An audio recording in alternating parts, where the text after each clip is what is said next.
بحث مهم بعدی کامپوننت لایف سایکله. بحث اینه که این کامپوننتی که ما داریم چه شکلی وقتی که ما پراپس ها تغییر میدیم، وقتی که استیت رو تغییر میدیم چه اتفاقی براش میفته، چه ایونت هایی، چه رخدادهایی انجام میشه تا اون ویو ما آپدیت بشه.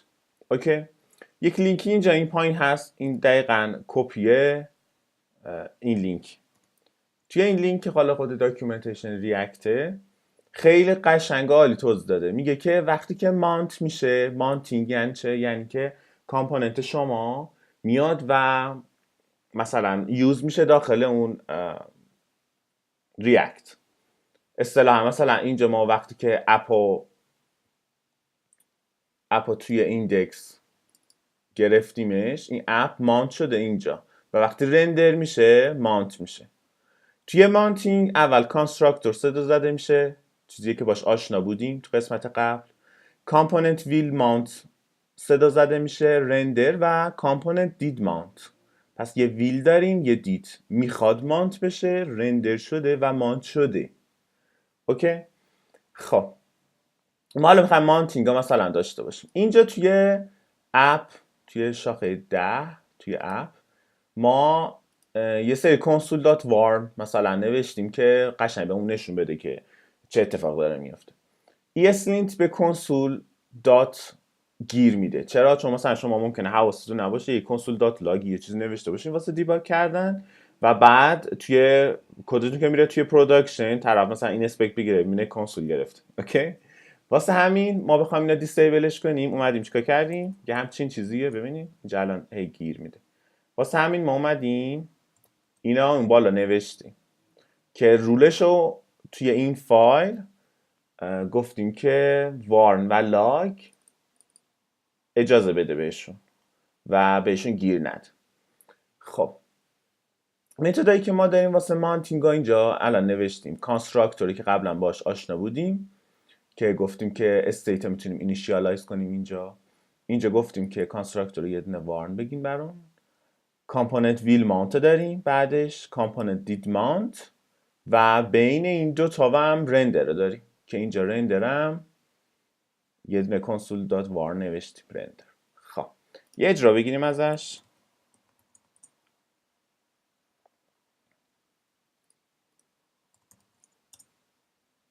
خب هنوز نیومده بالا.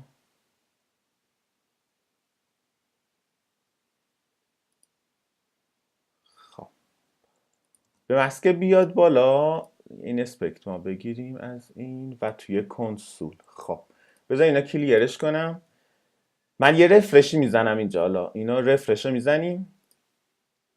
خب اینا که هیچیه، کاری بهش نداریم. اینجا کانستراکتور اجرا شده، کامپوننت ویل مانت اجرا شده، رندر و کامپوننت دید مانت.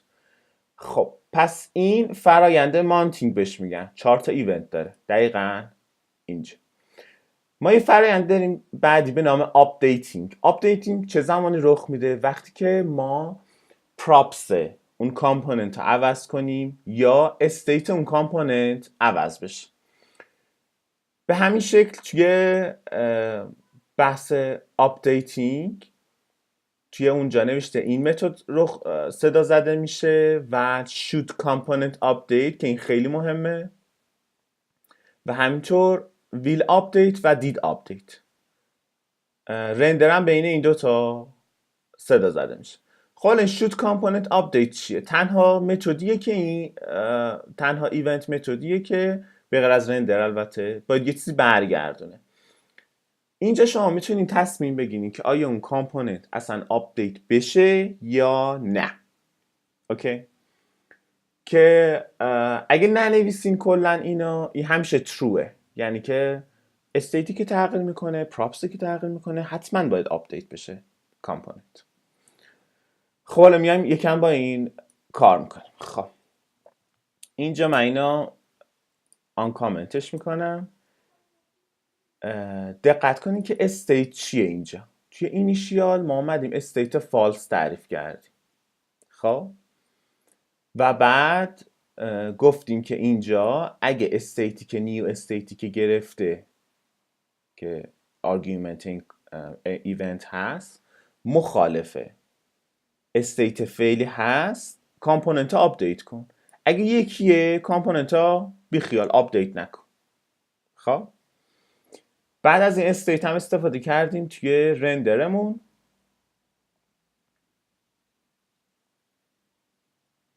اینجا که آپدیت استیت اومده ترو کرد.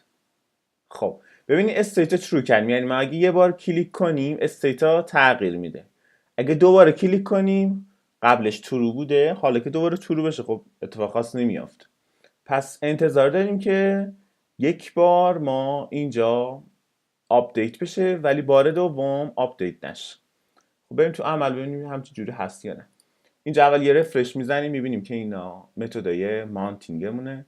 کلیر میکنیم، آپدیت استیت رو میزنیم. به مسکه زدین شما این شود کامپوننت آپدیت صدا زده میشه. بعد ترو ریترن میکنه. چرا؟ چون استیتمون تغییر کرد. کامپوننت ویل آپدیت صدا زده میشه، رندر، و بعدش هم میگه که من آپدیت کردم. خب حالا بیاین دوباره اینو کلیک کنیم. بزنین یک کلیر. حالا کلیر نمیخواد اینجا، بذارین یه چیزی مثلا ما بنویسیم اینجا که یعنی فرق میکنه. خب یه چیزی نوشتم که این دوتا جدا باشه. آپدیت استیت میزنیم. شود کامپوننت صدا زده شد ولی چون فالس ریترن کرد ادامه نداد. اوکی. حالا بیاین و کلا اینا کلش رو کامنت کنیم. اگه کلش رو کامنت کنی به مسکه آپدیت ها میزنیم دوباره رندر میشه، یعنی دیگه اصلا صدا زده نمیشه. ببینید متد ویل آپدیت رندر و دید آپدیت دوباره میزنیم ویل آپدیت رندر و این. اگه کلا ننویسیم این ایونت ها مثل اینه که همیشه true ریترن میکنه، یعنی مثل اینه که همیشه true را ریترن میکنه. اوکی. پس اینم از آپدیتینگ. بذارین کلش رو من حالا فعلا کامنت کنم. اینم از آپدیتینگ. یه متد دیگه که داریم اینجا نوشته است آن مانتینگ. خب آن مانتینگ حالا چیه؟ میگه که البته اینم حالا صدا زده نشد که حالا میگیم چرا. آن مانتینگ میگه که وقتی که شما یک کامپوننتی دارین، مثلا از اون موقع به قبل کامپوننت بوده بعد کلا کامپوننت ها رندر نمیشه، این آن مانتینگ فراخوانی میشه.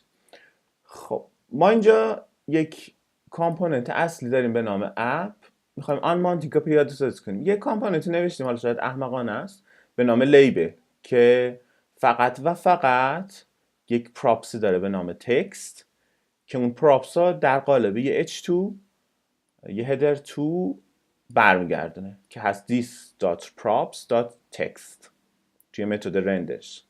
تمام اون کامپوننت لایف سایکلی که اونجا ما داشتیم هم اینجا نوشتیم ولی به علاوه یک لیبل.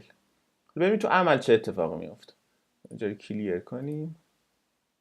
خب اینجا شو هاید لیبل رو میزنیم.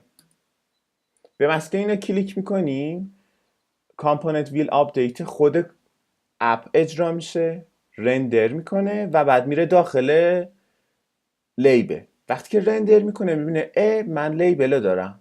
خب لیبل بیا مانت شو، کانستراکتورت اجرا شو، کامپوننت ویل مانتد اجرا شو و دید مانت لیبل اجرا میشه. چرا؟ چون لیبل ما داریم میخوایمش دیگه. این مانت میشه توی اینجا، یعنی همون فرآیند مانتینگ واسه لیبل رخ میده. بعد از اون کامپوننت دید آپدیت اپ رخ میده که من همه کار رو انجام دادم و آپدیت شدم. اوکی. خب حالا اگه ما هاید لیبل رو بزنیم، بزن کلیر کنم. اگه هاید لیبل رو بزنیم میاد کامپوننت ویل آپدیت خود اپ اجرا میشه، رندر اجرا میشه، میرسه به لیبل. لیبل میگه که خب من دیگه لیبل نیست دیگه، کامپوننت ویل آن مانت لیبل انجام میشه. یعنی یک بحثی داره که مثلا کلا لیبل دیگه آن مانت شده، دیگه ما لیبل نداریمش. پس این متد زمانی اجرا میشه که اون کامپوننت دیگه از مانت اونجا میاد بیرون. حالا ممکنه شما یه ریترن فالس بزنیم که دیگه اون لیبل ما نداشته باشه. خب حالا این اصلا به چه درد میخوره؟ یه جایی هست شما میخواین که وقتی کامپوننت دیگه تموم شد، دیستروی شد، تخریب شد، یه سری کار رو انجام بده. مثلا یه سری تو مثلا کوکی یه چیزی رو ذخیره کنه، توی لوکال استوریج یه کاری انجام بده، توی استیت یه کاری انجام بده و الی آخر. پس این متد بعضی وقتا به درد میخوره که ما کاری که انجام دادیم ما کلیر کنیم، پاکش کنیم.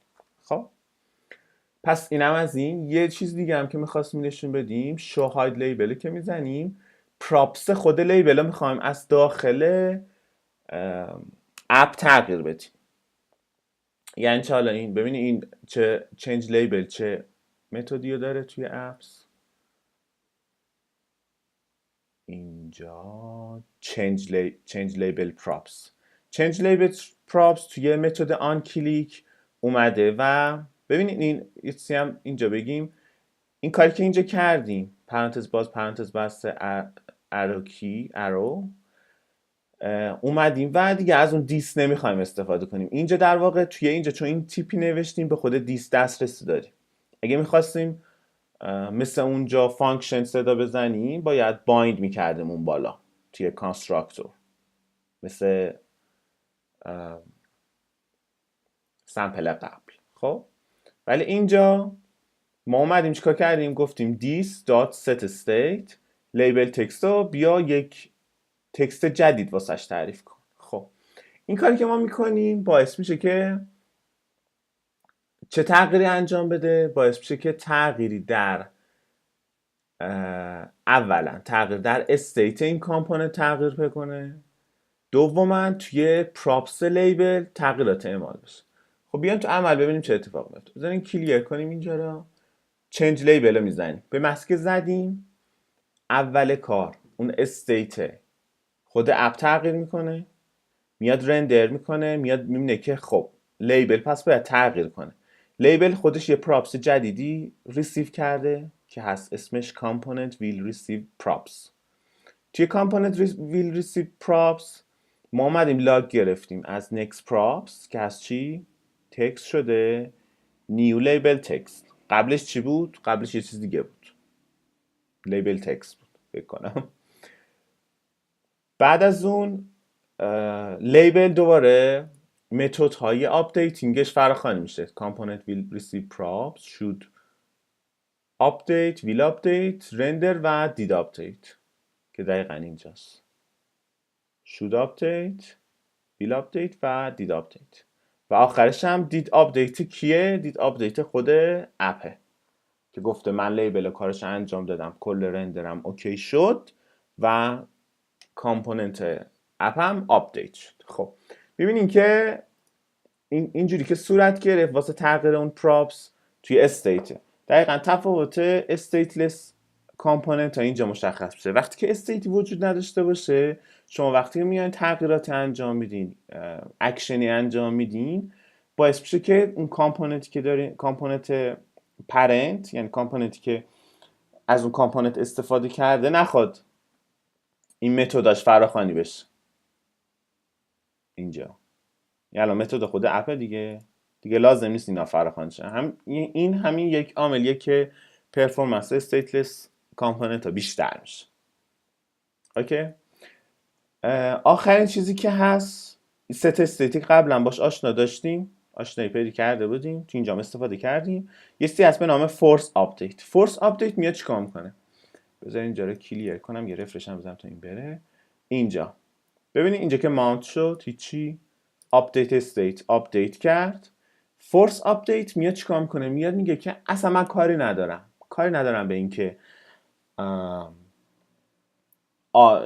استیت تغییر کرده یا نه، من میخوام دوباره این کامپوننت آپدیت کنم. به محض که شما اینو کلیک کنین، اون سه تا متد will update render و did update صدا زده میشه.